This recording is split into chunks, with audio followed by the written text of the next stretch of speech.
నమస్తే. మీరు చూస్తున్నారు ఆర్టీవీ హెల్త్. నేను సహస్ర. మహిళల్లో చాలా ముఖ్యమైన అవయవంలో మనం మాట్లాడుకోవాల్సింది యూట్రస్.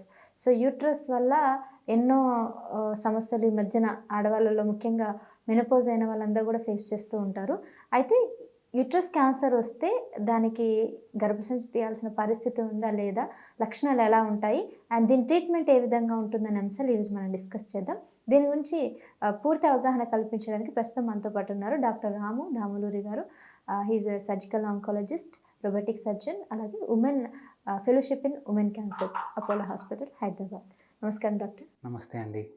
సార్, క్యాన్సర్స్ గురించి మాట్లాడుకుంటే ముఖ్యంగా ఈ యూట్రస్ క్యాన్సర్ కూడా ఈ మధ్యన మనం దీని గురించి డిస్కస్ చేయాల్సిన పరిస్థితి ఉంది. ఎందుకంటే అవగాహన లేకుండా ఉండడం వల్ల, నెగ్లిజెన్సీ రావడం వల్ల ఈ క్యాన్సర్కి బారిన పడిన వాళ్ళు ఎక్కువ ఉన్నారు. మరి వీళ్ళకి ఎట్లాంటి మీరు అవేర్నెస్ కల్పించడం కానీ, ముందుగా లక్షణాలు కనిపించకుండా ఉంటాయి కదా, మరి వాళ్ళని స్క్రీనింగ్కి ఎలా వరకు తీసుకెళ్లాలనే అంశాలు మీరు ఏం చెప్తారు? యూట్రస్ క్యాన్సర్ ఉన్న ఆడవాళ్ళు ఉన్న క్యాన్సర్లో ఒక క్యాన్సర్ మంచిది, క్యూర్ అయ్యే అవకాశాలు ఎక్కువ ఉన్నాయి అంటే అది యూట్రైన్ క్యాన్సర్ అండి. అంటే గర్భసంచిలో వచ్చే క్యాన్సర్ని యూట్రైన్ క్యాన్సర్స్ అంటారు. యూట్రస్లో కూడా రెండు పార్ట్స్ ఉంటాయి. ఎండోమెట్రియం అంటారు, అంటే యూట్రస్ ఇన్నర్ లైనింగ్ ఎండోమెట్రియం అంటారు. దాని చుట్టూ మజిల్స్ ఉంటాయి, మయోమెట్రియం అంటారు. యూట్రస్ ఎండోమెట్రియంలో వచ్చేది ఎండోమెట్రియల్ క్యాన్సర్స్ అంటారు. మయోమెట్రియం అంటే చుట్టూ పక్కన ఉండే కనెక్టివ్ టిష్యూలో వచ్చేదాన్ని సార్కోమాస్ అంటారు అనమాట. ఎండోమెట్రియల్ క్యాన్సర్స్ అనేది most common, 90 to 95% endometrial cancers అనేది చాలా మోస్ట్ కామన్ అనమాట. ఈ ఎండోమెట్రియల్ క్యాన్సర్స్ అనేది మనకి ఎర్లీ డిసీజెస్లోనే సిమ్టమ్స్ చూపిస్తాయి. ఏం సిమ్టమ్స్ చూపిస్తాయి అంటే మెన్సెస్ అబ్నార్మాలిటీస్. మనకి ఎక్కువగా ఈ ఎండోమెట్రియం, ఎందుకంటే మెన్సెస్లో ఏది అబ్నార్మాలిటీ ఉన్నా ఎండోమెట్రియంలో మనకు తెలిసిపోతుంది అనమాట.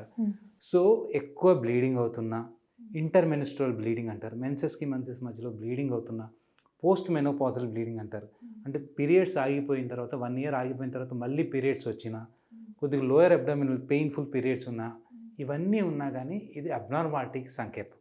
యూట్రస్లో కొద్దిగా అబ్నార్మాలిటీ అయింది. ఆ అబ్నార్మాలిటీకి 2 కారణాలు ఉంటాయి. ఒకటి హార్మోన్ ఇంబ్యాలెన్స్ వల్ల, మనకి ఆబ్వియస్గా ఎండోమెట్రియం అనేది హార్మోన్ రిలేటెడ్, హార్మోనల్ ఇంబ్యాలెన్స్ వల్ల. Second is cancer or any inflammation disorders. So ఈ 2 కారణాలు ఏది అనేది మనం ఇవాల్యుయేట్ చేస్తే తెలుస్తుంది. సింపుల్గా అల్ట్రాసౌండ్ అబ్డామిన్ అని తీస్తాం. అల్ట్రాసౌండ్ అబ్డామిన్లో ఈ యూట్రైన్ వాళ్ళ థిక్నెస్ చూస్తాం.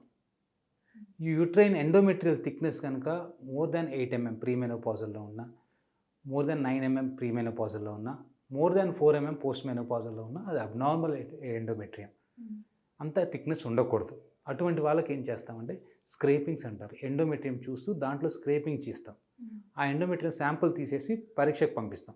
అది మైక్రోస్కోప్లో పెట్టి చూస్తాం. మైక్రోస్కోప్లో పెట్టి చూస్తే అందులో కనుక క్యాన్సర్ సెల్స్ ఉంటే ఎండోమెట్రియల్ క్యాన్సర్స్ని డిటెక్ట్ చేస్తాం. కొన్నిసార్లు ఏంటంటే ఇప్పుడు రీసెంట్గా ఏం చేస్తున్నామంటే, ఏది మిస్ కాకుండా ఏం చేస్తున్నామంటే హిస్ట్రోస్కోపీ అని ఉంటుంది. అంటే ఒక లైట్, గర్భసంచిలో ఒక లైట్ వేసి చూస్తాం వాల్ అంతా ఎలా ఉంది, ఇది అబ్నార్మల్ బ్లీడింగ్ ఎందుకు ఉంది, ఎక్కడి నుంచి సోర్సు, ఏమైనా థిక్నెస్ ఉందా, ఏమైనా పాలిప్ ఉందా, ఇవన్నీ చూసేసి ఒకవేళ పాలిప్ ఉంటే అది తీసేయటం ద్వారా మనం అప్పుడే క్యూర్ చేసుకోగలుగుతాం. సో ఇవన్నీ చూసుకొని ట్రీట్మెంట్ చేస్తాం అన్నమాట. సో హిస్ట్రోస్కోపీ చేస్తాం. సో మీకు మెన్సెస్లో ఎటువంటి అబ్నార్మాలిటీ ఉన్నా, అబ్నార్మల్ బ్లీడింగ్ ఉన్నా, మెన్సెస్ ఆగిపోయిన తర్వాత బ్లీడింగ్ ఉన్నా మీరు నెగ్లెక్ట్ చేయకూడదు. సింపుల్ అల్ట్రాసౌండ్ చేసేసి ఎండోమెట్రియల్ థిక్నెస్ ఎంత ఉందో చూసి బయాప్సీ తీస్తే మనం క్యాన్సర్ని నిర్ధారించుకోవచ్చు, క్యాన్సర్ ఉందా లేదా. ఒకవేళ ఉంటే మనకి ట్రీట్మెంట్ చేస్తుంది.